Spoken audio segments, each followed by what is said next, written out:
Channel को subscribe करें और बेल आइकन को दबाना ना भूलें। हाँ, उनके यहाँ एक कमरा।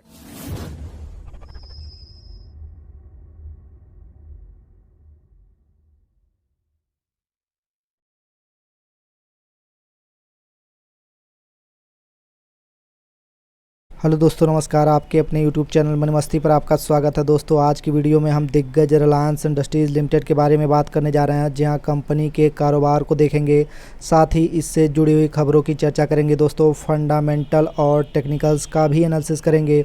इसके अलावा आपको आपकी पोजीशंस के लिए शॉर्ट टर्म, लॉन्ग टर्म का टारगेट और स्टॉप लॉस भी बताएंगे।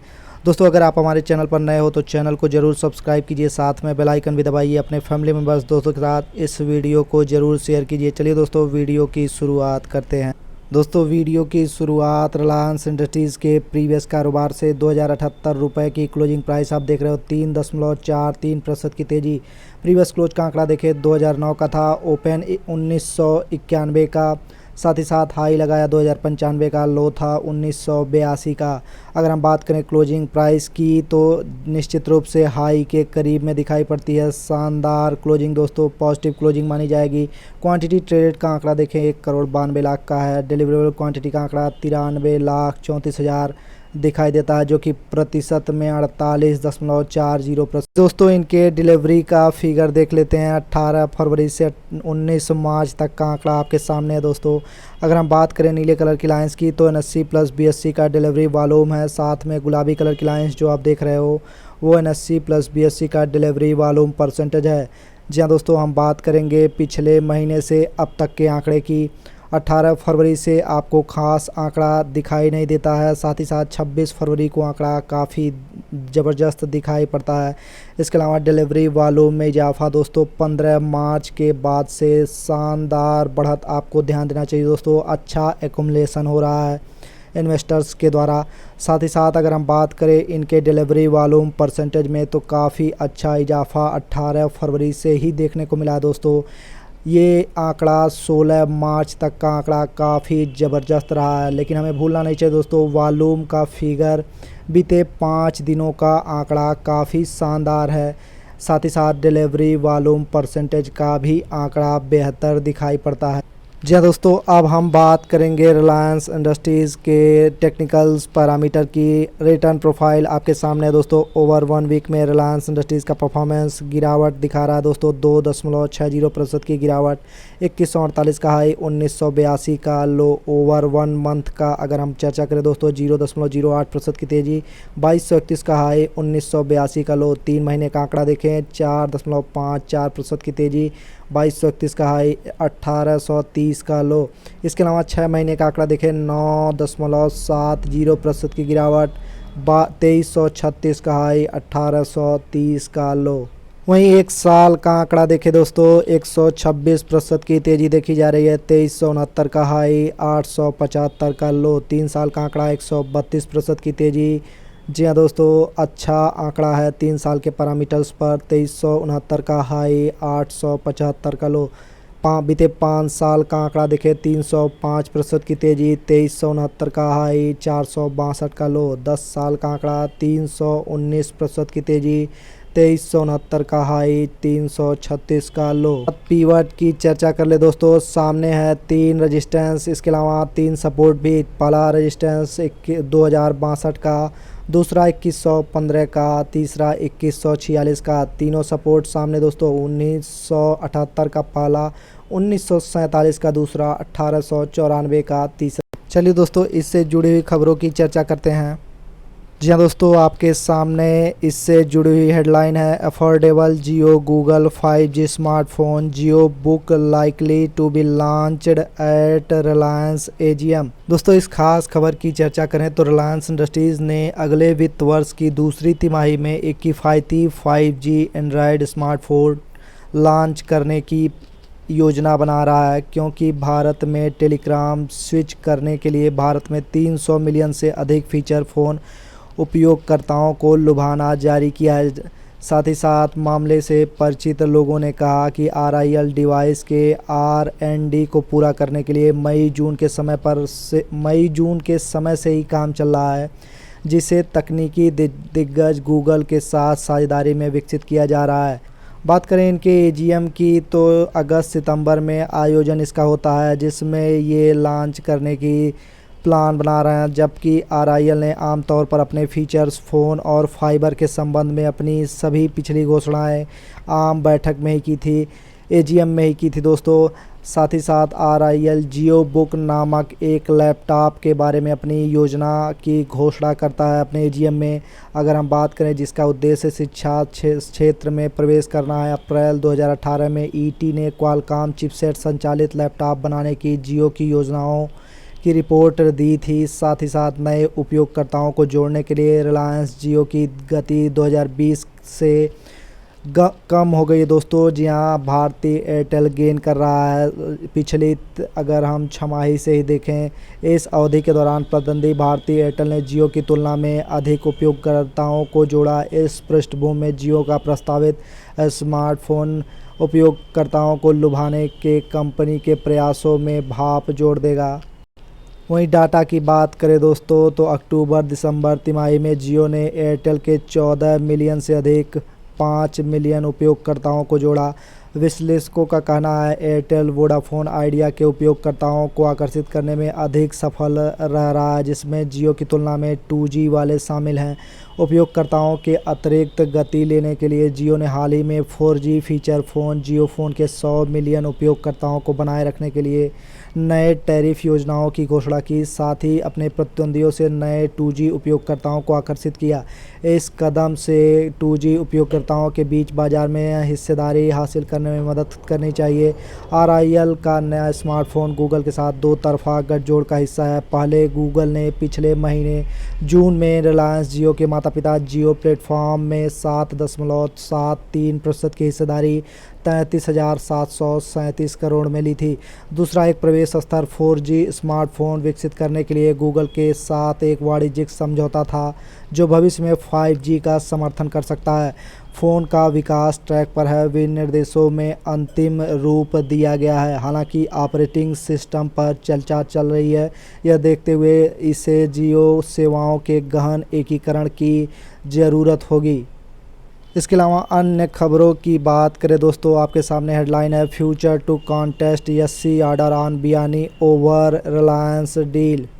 जी हाँ दोस्तों, फ्यूचर ग्रुप ने अपने संस्थापक किशोर बियानी और उनकी संपत्तियों की कुर्की को रोकने के लिए दिल्ली उच्च न्यायालय के आदेश को चुनौती देने का फैसला किया है।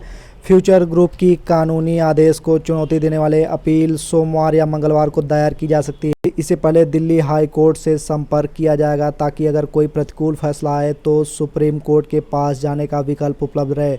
फ्यूचर ग्रुप को लगता है कि दिल्ली हाई कोर्ट कुछ आदेशों को पारित करके अपने दायरे से परे चला गया है, जो कभी भी प्रार्थना पत्र या अमेजन या किसी अन्य पार्टी द्वारा दायर की गई अपील का हिस्सा नहीं थे। ध्यान दीजिएगा दोस्तों, इन वाक्यों को साथ ही साथ मध्यस्थता आदेशों को कथित रूप से भंग करने के लिए मौद्रिक दंड का प्रस्ताव, संपत्ति की कुर्की का आदेश देना और बियानी को हिरासत में लेने का आग्रह अतिरिक्त क्षेत्र है, जो कि एकल न्यायाधीश द्वारा दिल्ली एचसी के समक्ष अपीलकर्ता द्वारा किसी भी प्रार्थना के बिना दर्ज किया गया है। ये दलीलें अपील का मुख्य हिस्सा होंगी जब अगले सप्ताह फ्यूचर ग्रुप द्वारा एकल पीठ के आदेश को चुनौती दी जाएगी। फ्यूचर रिटेल लिमिटेड ने शुक्रवार को एक एक्सचेंज फाइलिंग में कहा, नवीनतम आदेश के ऑपरेटिव भागों को पहले ही 2 फरवरी विज्ञापन अंतरिम आदेश द्वारा कवर किया जा चुका है, जिसे एक अपील में दिल्ली उच्च न्यायालय की एक खंडपीठ द्वारा रोक दिया गया था। एकल न्यायाधीश द्वारा पारित अन्य दिशाओं के संबंध में प्रमोटर्स बयानी के सलाह के अनुसार उचित उपाय किया जाएगा। साथ ही साथ सुप्रीम कोर्ट ने डिवीज़न बेंच, जो अभी भी संचालन में है, द्वारा दिए गए स्टे को खाली नहीं किया है। सुप्रीम कोर्ट ने निर्देश दिया कि इस बीच एनसीएलटी की कार्रवाई को चलने दिया जाएगा, लेकिन योजना के अनुमोदन के किसी भी अंतिम आदेश में इसका समापन नहीं होगा। हमें सलाह दी जाती है कि यह दिल्ली हाई कोर्ट आदेश चल रहे एनसीएलटी कार्रवाई की निरंतरता के रास्ते में नहीं आता है। शीर्ष अदालत सुप्रीम कोर्ट ने 22 फरवरी के आदेश के साथ असंगत होने के कारण यह शब्द ऐड किया था दोस्तों। चलिए दोस्तों, अब हम फंडामेंटल की शुरुआत शेयर होल्डिंग समरी से करते हैं। प्रमोटर्स का हिस्सा 50.05, पब्लिक की हिस्सेदारी 11.2 की, साथ में म्यूचुअल फंड का आंकड़ा दोस्तों 5 से 6% के नियर अबाउट है। साथ में फाइज की हिस्सेदारी 25.2, अदर इंस्टीट्यूशंस की हिस्सेदारी 8.3 पर दिखाई पड़ती है। अगर हम हिस्ट्री की बात करें तो होल्डिंग ऑफ प्रमोटर्स है दिसंबर 2018 में 47.2%, साथ में एक साल बाद 50% पर, दिसंबर 2020 की बात करें 50.5% पर दिखाई पड़ता है। इसके अलावा अगर हम बात करें म्यूचुअल फंड के होल्डिंग की तो दिसंबर 2018 में 4.2 पर, अगर बात करें दिसंबर 2019 की 5.3% पर दिखाई पड़ता है। साथ में दिसंबर 2020 में 4.8 पर म्यूचुअल फंड ने एक साल में इंक्रीजमेंट किया है, साथ में एक साल में डिक्रीजमेंट भी किया है दोस्तों। साथ में फाइज की चर्चा करें दोस्तों, दिसंबर 2018 में 23.9 पर, एक साल बाद दोस्तों दिसंबर 2019 में 24.5 पर, साथ में दिसंबर 2020 में 25.2 पर। प्रमोटर्स के साथ साथ एफआईज ने भी अपने हिस्से को लगातार इंक्रीज किया है रिलायंस इंडस्ट्रीज लिमिटेड में। इसके अलावा कंपनी को एक नज़र में देखें दोस्तों, मार्केट कैप 13,68,738 करोड़ का दिखाई पड़ता है। करंट मार्केट प्राइस 2082 का, हाई लो 2369 का, 867 का, लो 52 वीक का। अगर हम बात कर रहे हैं दोस्तों स्टॉक पी 33.7 की, बुक वैल्यू 968 का। डिविडेंड यील्ड की बात करें तो 0.31 का दिखाई पड़ता है। दोस्तों बढ़ते हैं कंपनी के कारोबार की तरफ। रेवेन्यू का आंकड़ा आपको ध्यान देना चाहिए दोस्तों। अदर्स का हिस्सा 5%, डिजिटल सर्विसेज का हिस्सा 2%, ऑर्गेनाइज्ड रिटेल का हिस्सा 23%, पेट्रोकेमिकल का हिस्सा 19% पर दिखाई देता है। जहां कंपनी सबसे बड़ा आंकड़ा रेवेन्यू रिफाइनिंग से जनरेट करती है 51%। वहीं कंपनी का कारोबार रेस्ट ऑफ द वर्ल्ड में 45% दिखाई देता है, जबकि इंडिया में 55% का आंकड़ा है दोस्तों। चलिए दोस्तों, अब हम रिजल्ट का आंकड़ा फटाफट देख लेते हैं। तुलना करेंगे दिसंबर 2020 की सितंबर 2020 से। क्वार्टर 3 की तुलना क्वार्टर 2 से कर रहे हैं। नेट सेल्स का आंकड़ा 5.95 इंक्रीज किया है, साथ में कंसोलिडेटेड नेट प्रॉफिट का आंकड़ा 36.94% इंक्रीज किया है। साथ ही साथ एनुअल क्वार्टर की चर्चा करें, दिसंबर 2020 की तुलना दिसंबर 2019 से नेट सेल्स में जंप 23% की, कंसोलिडेटेड नेट प्रॉफिट में 12.55% की इंक्रीजमेंट दिखाई पड़ती है। साथ में ऑपरेटिंग प्रॉफिट मार्जिन का आंकड़ा देखें, दिसंबर 2020 में 18.30 का, सितंबर 2020 में 17.03 का, दिसंबर 2019 में 14.84 का। अगर हम बात करें क्वार्टर ऑन क्वार्टर की तो भी इंक्रीजमेंट, साथ में दिसंबर क्वार्टर से दिसंबर 2019 की तुलना दिसंबर 2019 एनुअल क्वार्टर में भी इंक्रीजमेंट ऑपरेटिंग प्रॉफिट मार्जिन में दिखाई पड़ती है। इसके अलावा अन्य आंकड़ों की तरफ आगे बढ़ें तो दोस्तों 3 आंकड़ों पर आपको ध्यान देना चाहिए। बैलेंस शीट में हम मौजूद हैं दोस्तों। रिजर्व एंड सरप्लस का आंकड़ा इंपॉर्टेंट होता है। मार्च 2020 का आंकड़ा 4,46,992 करोड़ का दिखाई पड़ता है। साथ ही साथ इनके करंट लायबिलिटी का आंकड़ा 4,12,916 करोड़ का। अदर लायबिलिटी का आंकड़ा 2,99,668 करोड़ का।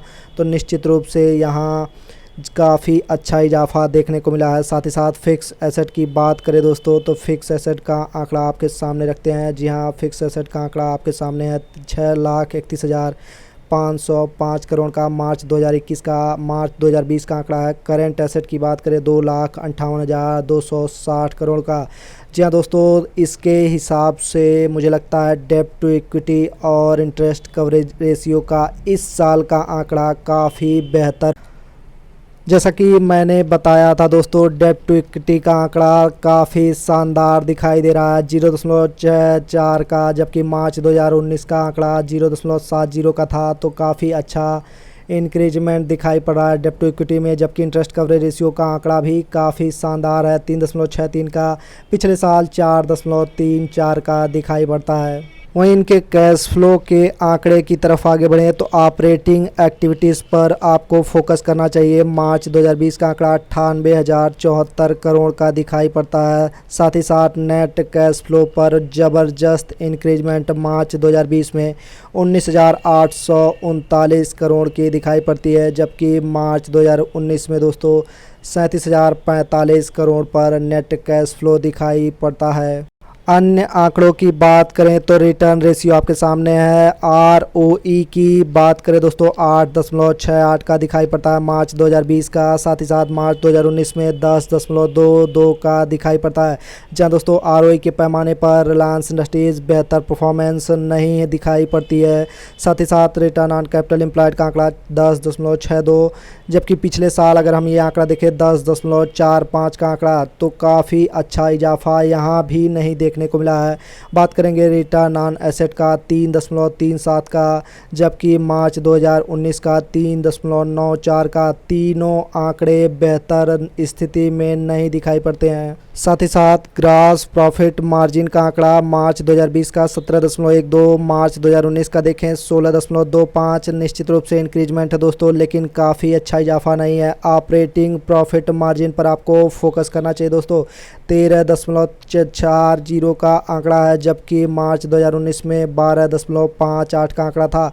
इसके अलावा नेट प्रॉफिट मार्जिन का आंकड़ा देखें 6.60 का, मार्च 2020 का आंकड़ा एक साल पहले 6.98 का आंकड़ा दिखाई पड़ता है। अगर हम बात करें इनके टर्नओवर रेशियो की, तो एसेट टर्नओवर रेशियो का आंकड़ा मार्च 2020 का 51.18 का, जबकि मार्च 2019 का 56.78 पर दिखाई पड़ता है। यहाँ पर भी निश्चित रूप से एक बहुत ही बेकार परफॉर्मेंस रिलायंस इंडस्ट्रीज़ के आंकड़े के अनुसार। साथ ही साथ इन्वेंटरी टर्नओवर रेशियो का आंकड़ा 10.07 का, जबकि पिछले साल 8.43 का, तो कोई खास इजाफा देखने को यहाँ भी नहीं मिला है। दोस्तों खास आंकड़े पर आपको फोकस करना चाहिए। 3 साल का CAGR सेल्स परसेंटेज आपके सामने है 39.79 का, मार्च 2020 का आंकड़ा। मार्च 2019 की तुलना करें 44.13 का, मार्च 2018 का आंकड़ा 2.14 का। जितना इंक्रीजमेंट मार्च 2018 से मार्च 2019 में दिखाई दे रहा है, निश्चित रूप से मार्च 2020 में डिक्रीजमेंट देखने को मिली है दोस्तों। साथ ही साथ इनके CAGR की बात करें तो 15.26 का मार्च 2020 का आंकड़ा। नेट प्रॉफिट की बात हो रही है दोस्तों, 3 साल के CAGR परसेंटेज की नेट प्रॉफिट का आंकड़ा 15.26 का, जबकि मार्च 2019 का 15.81 का। इसके अलावा अगर हम मार्च 2018 का आंकड़ा देखें 23.44 का। जी हाँ दोस्तों, इनके नेट प्रॉफिट में भी गिरावट देखने को मिली है परसेंटेज वाइज अगर हम तुलना करें। जी हाँ दोस्तों, इनके सेल्स में तो गिरावट देखने को मिल ही रही है, साथ ही साथ इनके नेट प्रॉफिट में भी कोई खास इजाफा देखने को नहीं मिला है। वहीं दोस्तों इनके वैल्यूएशन की चर्चा करें तो प्राइस टू अर्निंग का आंकड़ा आपके सामने है 17.38 का आंकड़ा दिखाई पड़ता है मार्च 2020 का, जबकि मार्च 2019 का आंकड़ा 20.21 का। इसके अलावा प्राइस टू बुक वैल्यू का आंकड़ा 1.56 का, मार्च 2020 का आंकड़ा। मार्च 2019 का एक साल पहले 2.09 का आंकड़ा।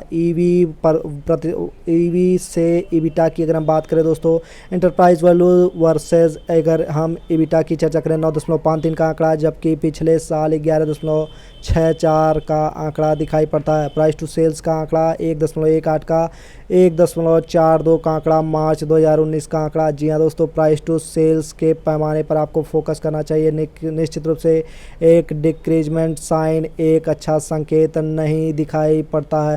दोस्तों फंडामेंटल और टेक्निकल्स के रिव्यू के बाद अब हम आ गए हैं रिलायंस इंडस्ट्रीज़ के चार्ट पैरामीटर पर। आपके सामने 1 डे का टाइम फ्रेम मैंने चूज़ किया है। सबसे पहले आंकड़ों की बात करेंगे दोस्तों, जो कैंडल स्टिक 1 डे के टाइम फ्रेम पर दिखाई पड़ती है, निश्चित रूप से एक बिग ब्रेकआउट के संकेत देखते हुए साथ ही साथ रिवर्सल का संकेत दे रही है दोस्तों। वॉल्यूम भी सपोर्ट करता हुआ RSI का आंकड़ा पॉजिटिव होता हुआ दिखाई दे रहा है। साथ ही साथ हम 1 वीक के परफॉर्मेंस की चर्चा करें तो 1 वीक का चार्ट एक कैंडल 1 वीक को प्रदर्शित करती है, जिसमें रिवर्सल के संकेत दिखाई देते हैं दोस्तों।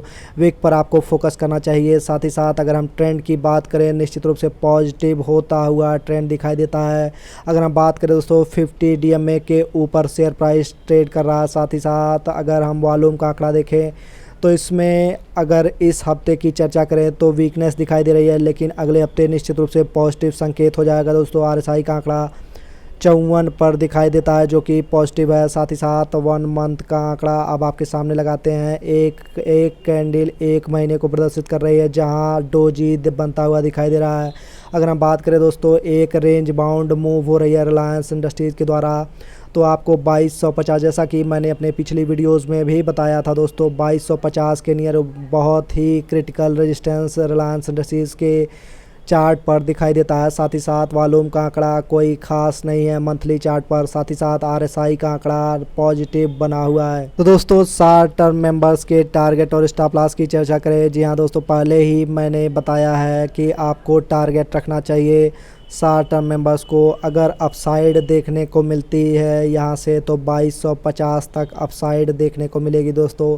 शॉर्ट टर्म मेंबर्स को यही टारगेट रखना चाहिए। साथ ही साथ आपको स्टॉप लॉस अगर लगाना है दोस्तों तो निश्चित रूप से 1960 के रेंज में आपको स्टॉप लॉस लगाना चाहिए। साथ ही साथ लॉन्ग टर्म मेंबर्स की चर्चा करें दोस्तों, आपको आपकी पोजीशंस में बने रहना चाहिए। साथ ही साथ और भी ऐड करते रहना चाहिए। जैसे ही गिरावट आपको देखने को मिलती है रिलायंस इंडस्ट्रीज़ में अपॉर्चुनिटी पर ऐड ही करना चाहिए दोस्तों। अपनी SIP को जारी रखना चाहिए। आपको इस साल ज़बरदस्त रिटर्न देखने को मिल सकते हैं रिलायंस इंडस्ट्रीज़ की तरफ से। तो दोस्तों ये थी रिलायंस इंडस्ट्रीज़ पर छोटी सी अपडेट। मिलते हैं अगली वीडियो में इससे बड़ी रिपोर्ट के साथ। अभी तक हमारे साथ बने रहने के लिए, हमारा वीडियो अंत तक देखने के लिए आपका बहुत बहुत धन्यवाद। जय हिंद।